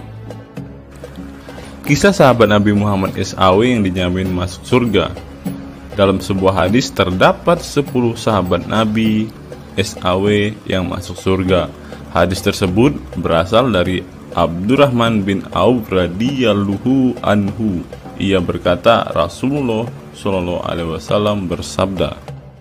Adapun kisah 10 sahabat Nabi yang dijamin masuk surga yang dikutip dari buku biografi 10 sahabat Nabi yang dijamin masuk surga karya Sujai Fadil 2020. Yang pertama, Abu Bakar As-Siddiq. Abu Bakar As-Siddiq dikenal sebagai manusia terbaik setelah Nabi Muhammad SAW. Beliaulah orang pertama yang beriman kepada Nabi SAW, menemaninya dan membenarkan perkataannya. Ketika Nabi Muhammad SAW meninggal dunia, beliaulah yang dipilih menjadi imam dan melanjutkan kepemimpinan sebagai khalifah. Yang kedua, Umar bin Khattab. Sahabat Nabi Muhammad SAW selanjutnya yang dijamin masuk surga adalah Umar bin Khattab. Dedikasi beliau kepada agama Islam sangatlah besar. Walaupun sebelum ia memutuskan untuk beriman kepada Nabi Muhammad SAW, ia ingin membunuhnya. Setelah masuk agama Islam, Umar bin Khattab menjadi orang yang paling berani dan mendapat gelar Al-Furuq yang memiliki arti pembeda antara yang benar dan yang salah. Yang ketiga, Utsman bin Affan. Utsman bin Affan merupakan saudagar kaya raya, namun kekayaan tersebut tidak membuatnya sombong, namun kebalikannya. Utsman menggunakan hartanya untuk zakat, sedekah, dan infak. Setelah meninggalnya Umar bin Khattab, beliau melanjutkan kepemimpinannya dan juga melanjutkan tugas untuk menyusun mushaf Al-Quran. Yang keempat, Ali bin Abi Thalib. Ali bin Abi Thalib merupakan sepupu dari Nabi Muhammad SAW, sehingga beliau banyak belajar Islam dari usianya sejak kecil. Ali bin Abi Thalib pernah ditinggal Nabi Muhammad SAW saat perang Tabuk untuk menjaga para wanita dan anak-anak. Setelah meninggalnya Utsman bin Affan, beliau meneruskan kepemimpinannya. Namun di masa kepemimpinannya banyak sekali pertentangan dan perpecahan kelompok dengan pemikiran masing-masing. Talhah bin Ubaidillah. Meski tak seterkenal para khulafaur rasyidin, namun beliau merupakan sosok perlindung bagi Nabi Muhammad dalam perang Uhud dengan menangkis anak panah dengan tangannya hingga kehilangan jari-jarinya. Selain itu, Talib bin Ubaidillah disanjung karena kebaikan hati dan sedekah beliau. Yang keenam, Zubair bin Awam. Zubair bin Awam merupakan orang pertama yang berani mencabut pedangnya di jalan Allah SWT saat ia menduga ada orang musyrik yang sewenang-wenang kepada Nabi Muhammad SWT. Perjuangannya untuk masuk ke Islam tidaklah mudah. Beliau sempat disiksa oleh pamannya sendiri agar tidak mengikut Nabi Muhammad SAW. Yang ketujuh, Abdurrahman bin Auf. Abdurrahman bin Auf merupakan seorang saudagar yang kaya raya. Walaupun seorang yang berlimpah harta, beliau banyak menggunakan hartanya untuk kaum muslimin. Ketika mendengar bahwa dirinya akan masuk surga, Abdurrahman bin Auf khawatir apakah layak masuk surga dan merasa dirinya bukanlah siapa-siapa. Yang kedelapan, Sa'ad bin Abi Waqqas. Sa'ad bin Abi Waqqas merupakan paman Nabi Muhammad SAW dari ibunya. Ketika mendengar Islam di Mekah, saat langsung menghampiri Nabi Muhammad SAW untuk beriman kepada Allah SWT dan Rasulnya. Sa'ad bin Abi Waqqas merupakan orang pertama yang meletakkan anak panah di jalan Allah SWT. Beliau juga dipilih menjadi komandan perang Qadisiyah dan diangkat menjadi gubernur Kufah di masa kepemimpinan Utsman bin Affan. Yang kesembilan, Sa'id bin Zaid. Apabila seseorang yang mampu membuat Umar bin Khattab yang keras bisa masuk ke dalam Islam, beliau adalah Sa'id bin Zaid dan istrinya Fatimah bin Khattab. Beliau mengadakan pertemuan di Darul Arqam dan sebelumnya menyampaikan dakwah di dalamnya. Sa'id bin Zaid tidak pernah absen dari peristiwa penting dan peperangan bersama Nabi Muhammad SAW kecuali di perang Badar. Yang ke-10, Abu Ubaidah bin Jarrah. Abu Ubaidah bin Jarrah merupakan seorang sahabat Nabi Muhammad yang lemah lembut namun cekatan. Beliau termasuk salah satu generasi pertama yang masuk Islam. Ketika perang Uhud, 2 gigi depannya copot, malah tampilan dirinya makin bagus. Giginya ompong dikarenakan ia mencabut 2 rantai yang masuk melalui lubang kancing topi besi di wajah Nabi Muhammad SAW karena terkena tebasan. Dari 10 kisah tadi, semua sahabat Nabi itu terkenal dengan perbuatan baiknya. Apakah standar umat muslim masuk surga adalah dengan berbuat baik? Perbuatan baik tentu tidak dapat menyelamatkan. Seorang ustadz pernah berkata seperti ini. Mengantarkan kita masuk ke surga itu bukan amal perbuatan kita. Kita semua masuk ke dalam surga Allah kelak itu lantaran mendapat anugerah dari Allah dan mendapat rahmat dari Allah. Jadi bukan karena amal ibadah kita. Apa tanggapan teman-teman setelah menyimak kisah ini?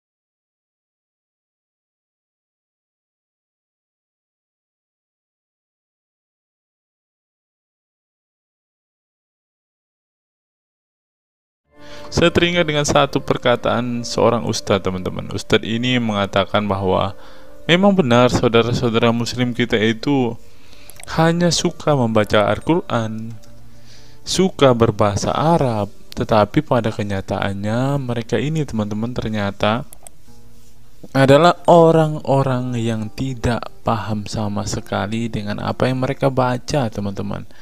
Dan akhirnya Ustadz ini mengatakan bahwa saudara-saudara muslim kita ini seperti keledai, teman-teman. Mari kita dengarkan apa yang disampaikan Ustadz ini. Kita bangga menghafal Al-Quran tapi tidak memahami Al-Quran. Senang mengulang berbahasa Arab tapi tidak mengerti bahasa Arab. Suka membaca Al-Quran tapi tidak memahami maknanya. Akhirnya apa?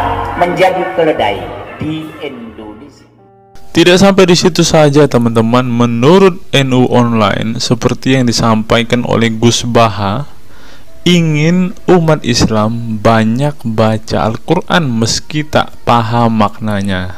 Teman-teman bisa baca sendiri ya judul artikel ini. Artikel ini mengatakan seorang Gus ingin umatnya itu semua umatnya dia ingin bahwa mereka harus mau dan rajin membaca Al-Quran, teman-teman. Walaupun ya pada kenyataannya apa yang mereka baca mereka tidak ketahui. Apa yang mereka baca mereka tidak tahu maknanya, teman-teman. Mari kita dengarkan dan lihat apa isi dari artikel yang diransir oleh NU Online ini, teman-teman. Jakarta, NU Online. Rais Syuriah Pengurus Besar Nahdlatul Ulama PBNU Kiai Haji Ahmad Bahaudin Nursalim yang biasa dikenal dengan Gus Baha mengingatkan umat muslim atau umat Islam untuk memperbanyak membaca Al-Quran meski tidak memahami maknanya.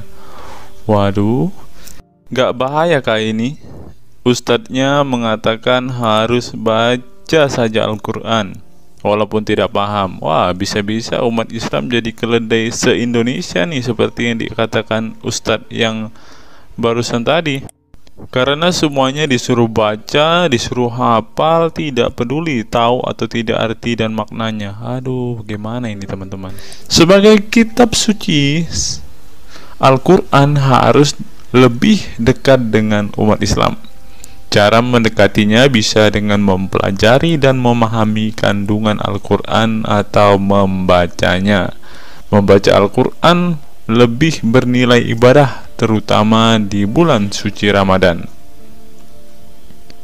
Saya paling sangat ingin di Ramadan ini banyak membaca Al-Quran, baik membaca secara qiraatan saja atau lebih jelasnya. Sebagaimana dikutip NU Online dari akun YouTube Santri Gayeng, menurut Gus Baha, membaca Al-Quran tidak harus menunggu paham arti dan tafsirnya, sebab membaca Al-Quran dari huruf ke huruf sudah bernilai ibadah. Meskipun seorang yang membacanya itu tidak paham arti dan maknanya, terlebih ketika membaca dan kemudian menjadikan isi Al-Quran sebagai bimbingan hidup. Gus Baha mencoba melogikakan orang yang membaca Al-Quran tetapi tidak memahami maknanya. Ia menjelaskan ketika seseorang membaca Al-Quran dan tidak paham maknanya, maka seseorang itu hanya menyibukkan diri dengan kalamullah. Hal ini menurut Gus Baha sesuatu yang baik. Tetapi Ustadz yang tadi mengatakan kalau hanya bisa membaca tetapi tidak ngerti maknanya, mereka sama dengan keledai di Indonesia. Nah, sekarang umat muslim bingung nih harus ngikutin yang mana, mau jadi keledai atau hanya menjadi pembaca tetapi tidak tahu apa-apa nih. Lanjut teman-teman. Efek dari kesibukan dengan kalamullah itu pasti tidak melakukan maksiat. Tetapi kalau kita melihat ya, kalau ada satu contoh kasus yang terjadi di pesantren kemarin kan teman-teman, di artikel yang kita baca sebelumnya, bahwa kejadian atau hal yang bersangkut paut dengan maksiat ini terjadi di dalam pondok pesantren teman-teman. Bagaimana ini Gus Baha? Kalau Anda mengatakan bahwa ketika orang sibuk dengan membaca Al-Quran dengan kesibukan membaca kalamullah dan bisa terhindar dari melakukan hal-hal maksiat, tapi kok di pondok pesantren malah terjadi maksiat nih Gus Baha, bagaimana ini? Lanjut, saya beri contoh, meskipun membaca saja dan tidak paham artinya, itu tetap baik. Ada orang yang semalaman itu duduk bersama keluarga, ngobrol ringan tentang masa lalu, cerita lucunya atau lucunya anaknya. Pada malam itu ditulis oleh malaikat bahwa keluarga ini tidak maksiat, tidak dugem, tidak narkoba, dan tidak ke tempat maksiat, jelasnya. Gus Baha mengatakan keberkahan dari seorang muslim atau muslimah menyibukkan diri bercengkrama bersama keluarga, asik guyon dengan teman dan tetangga adalah tidak melakukan maksiat dan tidak macam-macam, apalagi jika saat itu membaca Al-Quran. Hal ini sesuai dengan kajian ilmu usul fikih yang dipelajari Gus Baha dari Al-Makfurlah Kiai Haji Maimun Zubair. Ia menegaskan bahwa di antara kebaikan agama Islam adalah meninggalkan itu adalah pekerjaan yang tidak butuh modal. Gus Baha menjelaskan, apabila seseorang ingin mendapat pahala sholat, maka harus sholat. Kalau ingin mendapat pahala haji, maka harus haji. Namun ada kebaikan yang tidak perlu modal, yaitu meninggalkan kemungkaran. Caranya cukup meninggalkan hal-hal yang dilarang Allah. Cara meninggalkan kemungkaran bisa dengan bercengkrama dengan keluarga, baca Al-Quran, bercanda dengan teman, dan hal positif lainnya. Sehingga kalau ada orang yang tanya, kenapa baca Al-Quran meskipun tidak paham itu dapat pahala? Satu, karena itu kalamullah. Kedua, sebagai kebaikan itu adalah meninggalkan kemaksiatan. Meninggalkan itu bisa dilakukan dengan hal-hal mudah. Ini pentingnya ngaji. Saya ngaji usul fikih dengan Kai Haji Maemun, abahnya Gus Yasin, katanya. Gus Baha mengaku sejak kecil ia sudah terbiasa membaca dan mempelajari Al-Quran, bahkan hingga saat ini. Kebiasaan Gus Baha mempelajari Al-Quran yang berlangsung puluhan tahun ini membuatnya memiliki kecintaan yang mendalam dengan kitab suci yang diturunkan kepada Nabi Muhammad itu. Ia juga membaca banyak literatur klasik maupun modern untuk memahami Al-Quran. Kemudian melakukan diskusi dengan banyak pakar Al-Quran dari berbagai daerah dan negara tentang berbagai tema. Tetapi syukur-syukur bacanya Al-Quran itu paham. Artinya paham sesuai dengan kapasitas masing-masing. Saya mulai kecil hingga sekarang masih ngaji Al-Quran, masih belajar, juga masih terus mencari ilmu. Ucap pengasuh pondok pesantren Tahfidzul Quran LP3 IA Rembang, Jawa Tengah itu. Nah teman-teman, setelah mendengarkan apa yang dikatakan Ustadz Munzir Situmorang dan juga Gus Baha ini, taulah kita sekarang mengapa ketika ada debater Islam yang berdebat dengan saudara-saudara apologet Kristen kita, mereka tidak paham sama sekali dengan Quran mereka, dengan hadis mereka, karena ya seperti ini teman-teman. Membaca Al-Quran, menghafal Al-Quran itu adalah sebuah ibadah bagi kepercayaan mereka teman-teman. Walaupun mereka tidak paham apa yang mereka baca, walaupun mereka tidak mengerti sama sekali apa yang mereka baca teman-teman, yang penting dibaca saja, itu adalah sebuah amal baik. Nah teman-teman, kita belajar bahwa ketika apologet Kristen berdebat dengan para apologet Islam atau dengan para polemikus Muslim, inilah yang terjadi teman-teman. Mereka tidak paham sama sekali ketika mereka ditanya isi hadis dan Qur'annya. Karena pada intinya atau pada kenyataannya, seperti pengakuan dua ustadz ini tadi, bahwa memang benar umat muslim itu hanya senang membaca, hanya suka membaca, hanya suka mengimani, tetapi tidak paham sama sekali dengan apa yang mereka baca dan imani teman-teman. Sebagai contoh teman-teman, kita kalau melihat perdebatan antara Gurunda Zuma dengan apologet Kristen ya, ketika Zuma ditanyakan ayat-ayat Al-Quran atau hadis-hadisnya, Zuma pasti tidak pernah menjelaskan ayat dan hadis itu teman-teman. Alasannya ya kita tahu ya, sekarang ternyata memang Zuma pun ternyata hanya hafal, hanya suka membaca, tetapi tidak paham dan tidak mengerti sama sekali dengan apa yang mereka baca dan hafalkan teman-teman. Ya, jadi kita bisa ambil kesimpulan bahwa orang-orang model seperti ini sama seperti keledai di Indonesia, seperti yang diungkapkan oleh Ustadz Munzir Situmorang tadi teman-teman.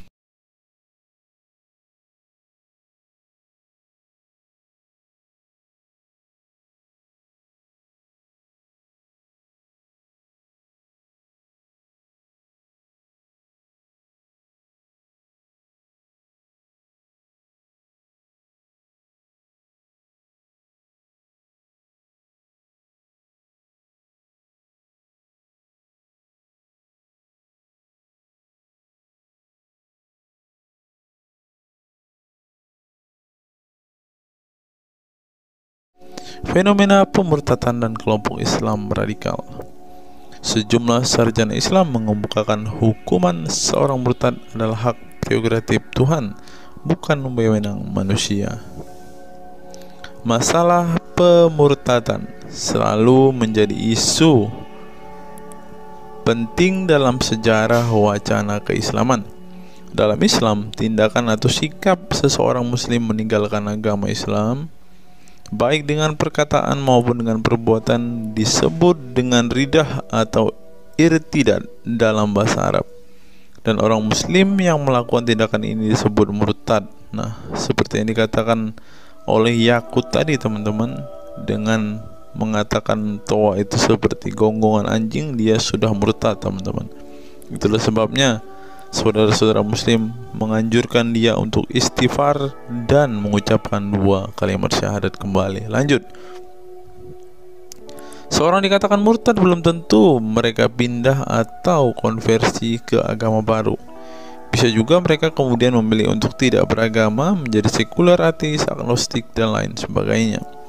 Masalah pemurtadan ini bukan hanya diskursus dan fenomena eksklusif dalam Islam saja, tetapi juga dalam agama-agama lain. Ya, ada banyak pendapat di kalangan sarjana muslim tentang status ridah dan bagaimana seharusnya memperlakukan seorang murtad. Ada yang berpendapat ridah adalah masalah kepolitikan, bukan masalah teologi keagamaan, sehingga orang yang keluar dari Islam murtad tidak perlu dikenai hukuman apapun, termasuk hukuman pembunuhan. Karena itu akan bertentangan dengan doktrin Islam dan Al-Quran yang menggaransi kebebasan bagi seseorang untuk beriman dan beragama atau tidak beriman dan tidak beragama. Bagi mereka, sejarah hukuman pembunuhan bagi orang-orang yang keluar dari Islam lebih mengacu pada fenomena dan alasan sosial politik belaka. Dengan kata lain, kata murtad bagi mereka mengacu pada pengertian pembangkangan politik ketimbang pemberontakan teologis. Tak ada konsensus mengenainya. Tetapi ada pula yang berargumen bahwa masalah pemurtadan adalah masalah teologi keagamaan, sehingga orang yang mendeklarasikan diri keluar dari Islam harus dihukum bunuh seperti yang dipraktikkan oleh generasi Islam pasca wafatnya Nabi Muhammad. Menariknya, sejumlah sarjana Islam terkemuka, baik klasik maupun kontemporer, baik Sunni maupun Syiah, sebut saja seperti Muhammad bin Ahmad al-Saraki, Abu al-Walid al-Baji, Ibrahim al-Naqi, Ibnu al-Human, Buharuddin al-Mahinani, hingga Ali Goma, Husin Ali Mutazir, Zafed Ahmad Gamidi, dan Torik Ramadan menyatakan tidak ada konsensus dari para ulama tentang hukuman bunuh bagi seorang murtad. Mereka juga menegaskan bahwa hukuman seorang murtad adalah hak prerogatif Tuhan, bukan wewenang manusia. Nah, sekarang kalau kita melihat, ada seorang ustadz mengatakan, siapa namanya itu, Abdul Somad, bilang bagi yang murtad darahnya halal. Nah, gimana ya dengan Abdul Somad ini teman-teman? Dia sudah tidak menghidupi apa yang diajarkan oleh pendahulu-pendahulunya teman-teman. Lanjut, masalah sejarah dan fenomena pemurtadan dalam Islam ini dengan baik dikupas oleh Abdullah Said dalam Freedom of Religion, Apostasy and Islam, atau Taha Jabir Al-Wani dalam Apostasy in Islam, A Historical and Scriptural Analysis. Tulisanku ini tak bermaksud membahas secara lebih dalam dan detail tentang pemurtadan ini, tetapi ingin menyajikan sejumlah fenomena pemurtadan di kalangan masyarakat Islam kontemporer, di mana banyak orang-orang yang memilih keluar dari Islam bukan lantaran menghadapi peliknya masalah teologi keislaman misalnya, melainkan dikarenakan telah muak menyaksikan perilaku Islam itu sendiri, khususnya kalangan muslim ekstremis. Nah, ini juga yang buat saudara-saudara kita muslim murtad teman-teman. Nggak tahu ya Abdul Somad termasuk orang yang Islam atau muslim yang ekstremis atau enggak ya, karena dia bilang siapa yang murtad darahnya halal. Bisa jadi Somad salah satu Islam ekstremis. Berikutnya, faktor trauma. Bagi kelompok Islam militan konservatif, pemurtadan adalah tindakan haram dan kaum murtad harus dibunuh. Tetapi mereka tidak menyadari bahwa banyak kaum Islam yang memilih menjadi murtad justru karena mereka trauma dengan perilaku brutal kelompok radikal Islam itu sendiri. Lihat misalnya penuturan sejumlah mantan muslim dalam buku Living Islam, Apostate Speak Out, yang diedit oleh Ibnu Warak, nama samaran, seorang pensiunan Islam kelahiran Rajkot, India. Dalam buku yang sangat provokatif ini, sejumlah ex-muslim bersuara keras memberi kesaksian tentang kebobrokan perilaku kelompok muslim radikal di negara-negara yang mayoritas berpenduduk muslim seperti Pakistan, Bangladesh, Aljazair, Iran, Afghanistan, dan lain sebagainya. Para penulis buku ini sebelumnya merupakan para sarjana aktivis muslim yang taat saleh sampai akhirnya mereka menyaksikan momen-momen mengerikan dalam hidup mereka hingga akhirnya mereka menyatakan goodbye pada Islam. Lihat teman-teman, mereka ini adalah saksi keekstriman Islam, teman-teman. Kini mereka memilih menjadi Kristen, agnostik, ateis, humanis, sekularis, free thinker, dan lain sebagainya. Setelah mendeklarasikan dari emoh pada Islam, mereka kemudian pada umumnya memilih tinggal di Barat, khususnya Amerika Serikat, Kanada, Eropa Barat, dan Australia. Karena kalau mereka tinggal di Arab ya pasti dipenggal, teman-teman.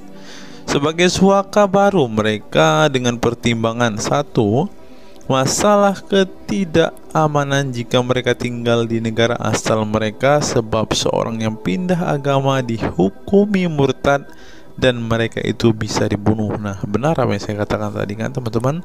Yang kedua, lantaran di Barat ada jaminan soal kebebasan beragama. Nah, kalau di negara asal mereka hanya satu agama, teman-teman. Kalau mau meluk agama lain ya siap-siap dipenggal karena darahnya halal. Inilah ajaran Islam yang asli. Berikutnya, buku yang ditulis oleh kaum murtad ini penting untuk disimak sebagai kritik tajam atas tindakan radikalisme agama yang dilakukan oleh, meminjam istilah Muhammad Said Asmani, kelompok ekstrim yang sering menebarkan kekerasan dan kebencian dalam menyampaikan pesan-pesan keagamaan tanpa disadari bahwa perilaku sadis dan barbar mereka telah menyebabkan sebagian umat Islam frustasi dan kehilangan kepercayaan terhadap agama mereka, kemudian memilih hengkang dari Islam. Ini menunjukkan bahwa masalah pemurtadan atau proses konversi tidak semata-mata masalah teologi keagamaan, tetapi juga sosial, politik, dan ekonomi. Itulah yang dialami Ibnu Warak, Ali Sina, Anwar Saik, Faisal Muhammad, Syarek Malik, Samia Libini, Abul Qasem, dan masih banyak lagi. Semula mereka adalah para pemeluk Islam saleh yang kemudian memilih keluar dari agama ini setelah mereka mengalami dan menyaksikan peristiwa tragis dalam sejarah hidup mereka. Simak misalnya penuturan Ali Sina dalam Why I Live Islam, My Passage from Faith to Enlightenment. Ali Sina yang masih keturunan Ayatollah Iran ini menuturkan pengalaman getir hidupnya menyaksikan serangkaian horor di negaranya Iran. Dia mengatakan sejak Ayatollah Khomeini berhasil menggulingkan diktator Shah Reza Pahlavi pada tahun 1979, segera ia mengganti ideologi sekuler negara dengan ideologi Islami yang tunduk sepenuhnya pada otoritas Khomeini. Masih menurut Ali Sina, alih-alih ingin menegakkan kedaulatan Tuhan, dalam praktiknya yang terjadi justru penegak kedaulatan Khomeini, di mana melalui agen rahasianya yang bernama Saza Mene Ate Laat Fa Amniate Keskharar, yang disingkat SEFAK, Dia dan para pendukungnya menghancurkan siapapun yang tidak mau tunduk pada otoritas politik keagamaannya, termasuk bekas sekutunya. Maka pada saat Imam Khomeini berkuasa, kata Sina, nyawa pun menjadi sangat murah. Ribuan orang Irak dibunuh sebagai efek perang. Teluk antara Iran-Irak, ribuan pengikut Bahai Faith disiksa dengan tuduhan murtad, dan ribuan penduduk Iran yang menolak otoritas politik dan agama sang imam dipenjara. Nasib kaum perempuan lebih tragis lagi.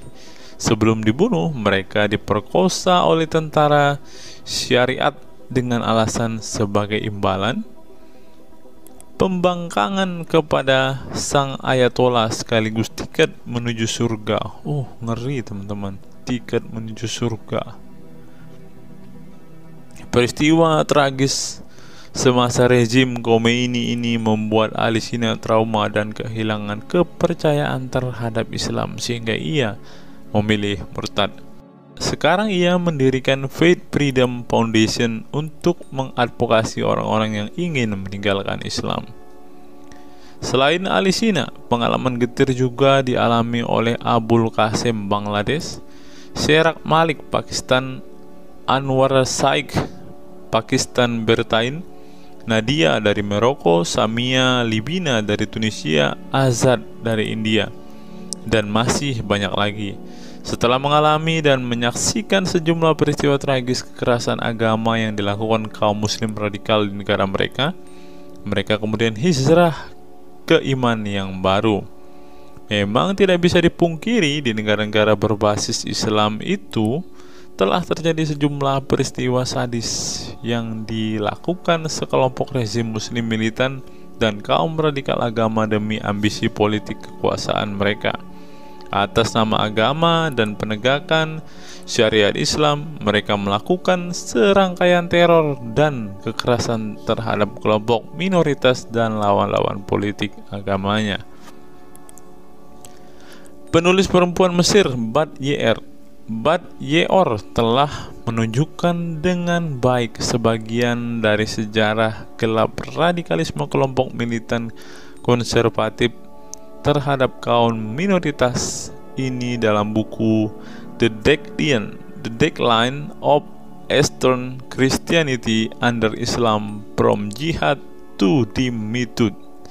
Dalam buku ini, dia berpendapat bahwa konsep dhimmi, khususnya Kristen dan Yahudi yang secara literal mengacu pada definisi protected people, orang-orang yang dilindungi, dalam realitasnya justru menjadi kelompok yang diperas, dieksploitasi karena di samping dipaksa membayar pajak pada pemerintah, mereka tidak pernah menikmati hak-hak sipil sebagai warga negara. Di negara-negara berbasis syariat Islam, mereka memang menjadi warga negara kelas 2, kalau bukan malah tidak berkelas lagi. Wah.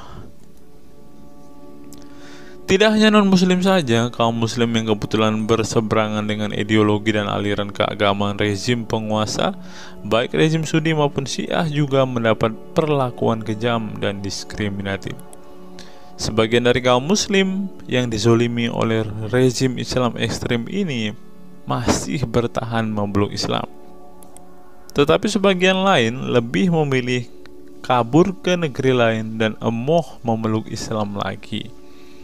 Ilustrasi di atas merupakan peringatan keras sekaligus memberi pelajaran berharga bagi umat Islam. Dengarnya saudara-saudara Islam, khususnya kelompok muslim militan konservatif yang selama ini getol berdakwah dengan cara-cara kekerasan dan intoleran.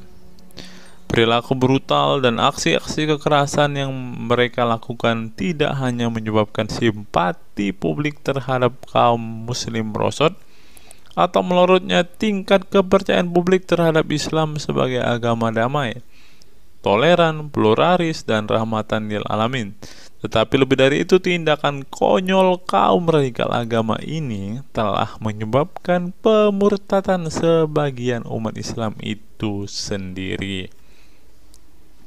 Kedepan kaum muslim harus menebarkan Islam dengan cara-cara damai, santun, dan toleran, bukan dengan tindakan keras, kasar, dan intoleran yang justru merugikan Islam dan kaum muslim itu sendiri. Jika memang Islam itu agama rahmat bagi alam semesta, maka buktikan itu dengan tindakan nyata. Wallahu alam bishawab. Nah, itulah fakta-fakta yang bisa saya sampaikan pada kesempatan hari ini, teman-teman. Kiranya fakta-fakta ini dapat membuat kita semua sebagai umat Kristen semakin bersemangat berdoa, terlebih memberitakan Injil kepada saudara-saudara muslim kita yang benar-benar rindu, yang benar-benar ingin dan haus mendengarkan kabar baik, teman-teman. Karena Alkitab memang mengatakan ada orang-orang yang hatinya sudah tertutup untuk Injil dan mereka tidak akan pernah mendengarkan kabar baik itu. Bagi saudara-saudara muslimku, segeralah murtad, karena sesuai dengan apa yang kita bacakan hari ini, banyak sekali fakta-fakta yang di luar nalar yang bisa menjadi alasan kalian untuk meninggalkan agama Islam. Apa pendapat teman-teman setelah menyimak video ini? Silahkan tuliskan komentar waras teman-teman di kolom komentar video ini, agar banyak orang semakin waras dan semakin sadar bahwa hanya Yesuslah satu-satunya Tuhan dan Juru Selamat. Hanya Yesuslah satu-satunya yang menyediakan surga bagi setiap orang yang percaya kepadanya. Salam waras, salam sadar. Sampai bertemu di video-video kita berikutnya. God be with you all.